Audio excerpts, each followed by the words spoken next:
And welcome back to more political chatter. In this video, we will be talking about the U.S. House of Representatives and how many Congress people are following in Kevin McCarthy's footsteps and saying that they will not run in 2024. This has been quite a trend that we have been seeing over the past few months, and now Kevin McCarthy has joined the flock, as this article calls them. And not only will he not be running for re-election in 2024, Kevin McCarthy will be resigning in later this month. In 2024, he will not be a congressman. He will resign. There will be a special election in his California district. So, I mean, just a little bit on this alone. This video is more so about Congress as a whole, because there's a significant amount of notable Congress people who are not running for re-election. But Kevin McCarthy went through his removal as Speaker of the House, but I mean, it is just incredible that in almost exactly a year's span. I mean, this all took place over 2023. Kevin McCarthy took 15 ballots or so to get him as Speaker of the House, and 1 year later, we find him saying that he will resign from the House at the very end of the year. So, I mean, without any context, I mean, that just sounds absolutely absurd. And that is what has happened. He was removed as Speaker from the House by his own party, and whatever. He's done. He doesn't want to deal with it anymore. So, Kevin McCarthy, this is just out today. He released a video on social media saying that he will resign. And this opens up an opportunity for a special election in his district. Very interesting to see who will take that seat. Maybe Larry Elder, and he would make the whole situation very, very interesting. So, again, this comes after Kevin McCarthy was ousted by Democrats, all Democrats in the House, plus 8 Republicans, who we have here. And this ultimately led to his downfall. I mean, Kevin McCarthy is done. It's absolutely insane. Where this all went. So, again, Kevin McCarthy is done, but he is joining a long list of Congress people not running again in 2024. There are 30 right now, which is extremely significant. But then you got to consider it'll only grow from here, especially as we approach filing deadlines to get on the ballot and all this, and opponents, people who might take these seats saying, you got to speed up your decision. What are you doing? It will only grow from these 30. But I think what is really interesting is the where's Kevin McCarthy? It's actually 31 now with Kevin McCarthy. But what I think is extremely interesting and significant is this list, only 11 compared to 20 Democrats, but of these 11 Republicans retiring, because these are more notable, higher ranking Republicans that are retiring than Democrats. And it really just shows the unhappiness with this whole debacle that occurred in 2023 with the removal of Kevin McCarthy. I mean, this created so much heat and anger and frustration in the House. I mean, remember, Burchett said Kevin McCarthy elbowed him after the fact because he was one of the people who voted to oust McCarthy. But I mean, it just created so much heat and tension among the House Republican caucus, where you see these very notable Republicans saying, "I'm not doing this anymore. I'm not part of this mess that the House Republican caucus is in 2023." You look at the Democrats. Ruben Gallego retiring to run for Senate. Barbara Lee retiring to run for Senate. Adam Schiff retiring to run for Senate, Katie Porter for Senate, Lisa Blunt Rochester for Senate, David Trone, Alyssa Slotkin for Senate, Dean Phillips for U.S. President, Andy Kim for Senate, Colin Allred for Senate, Spanberger for Governor of Virginia, Jeff Jackson for Attorney General. So you see all of these names among the Democrats, and it makes sense why they would retire. I mean, there are a lot of opportunities this year for Senate seats. Not really gubernatorial, but whatever, you get the idea. The Democrats are retiring because these are good candidates for Senate. Ruben Gallego is an extremely good candidate for Senate. Andy Kim, is an extremely good candidate for Senate.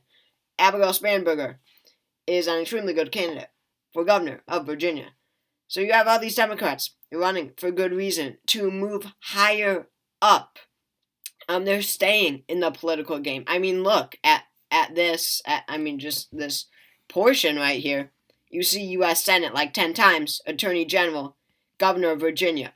You see very few just is retiring. But we move on to the Republicans.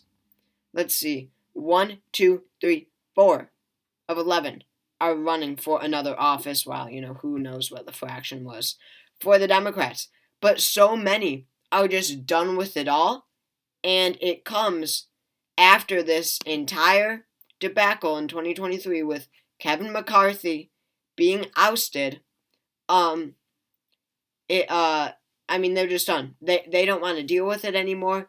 They're not even going to try to make it a better place. They don't even care at this point. So it really shows you how deep the divisions are and how incompetent this House Republican caucus is right now, and it's really all due to these 8. I can guarantee you most of these names would not be retiring if the motion to vacate was never brought up. But now let's look at the names. Debbie Lesko, extremely influential, has been in the House for so long. And I can assure you she would not be retiring if it wasn't for the removal of Kevin McCarthy and this mess. Ken Buck, one of the 8 to vote to remove Kevin McCarthy, is retiring. Jim Banks, he sent whatever. Victoria Spartz, extremely influential. She is very popular, especially in her district. I think she ran unopposed in Indiana 5th.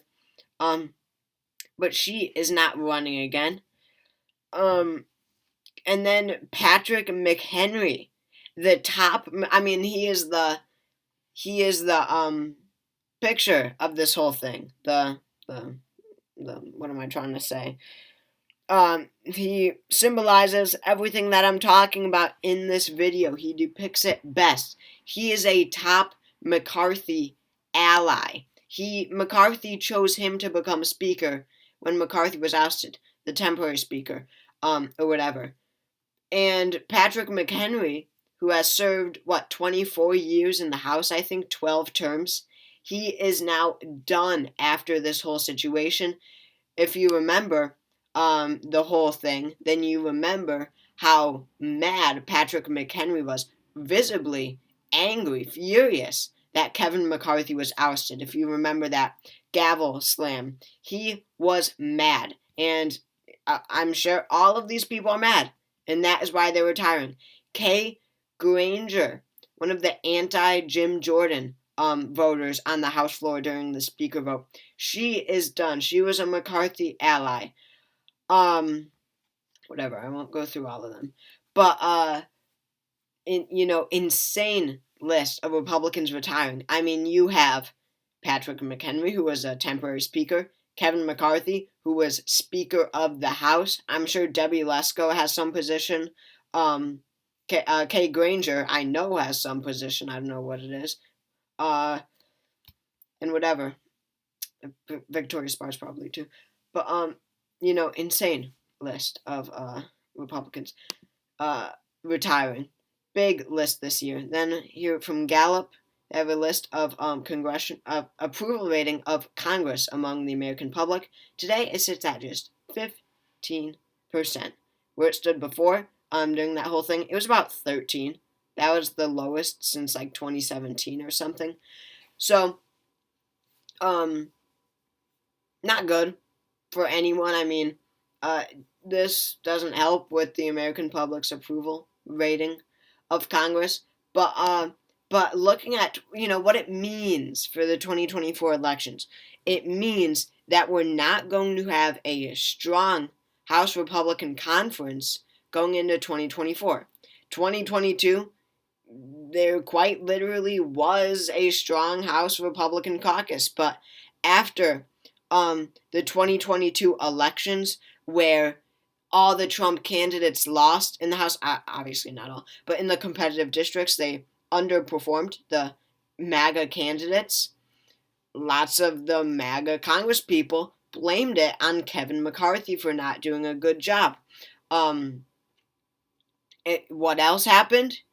The more moderate Republicans, like Kevin McCarthy, among others, Patrick McHenry, blamed their losses, on the MAGA members, on people who, the Congress people in Congress at the time, who were similar politically in terms of Trumpism, as all the candidates who lost. So 2022, after 2022, the results really created some deep tension in this House Republican conference, and that is what ultimately led to this entire debacle on the House floor in 2023. So looking at 2024, it's not going to be good. Again, we have so many members retiring, and it will be hard for them to get their act together by the next election. So we see this huge, so significant sense of incompetency by the House Republicans. And it's not good for voters for 2024. Voters won't like that. Donors won't like that. That's for sure. And it kind of seems like no one even wants to lead. I mean, Mike Johnson was completely random guy. They just threw in as speaker because they knew he was one of the few that could actually get the votes. So, for the Republicans in 2024, especially looking at Congress's approval rating, people are unhappy, not looking good for them, especially with donors and stuff. They definitely need to do something about that. So thank you all for watching this video. I really hope you all enjoyed, and I'll see you all later.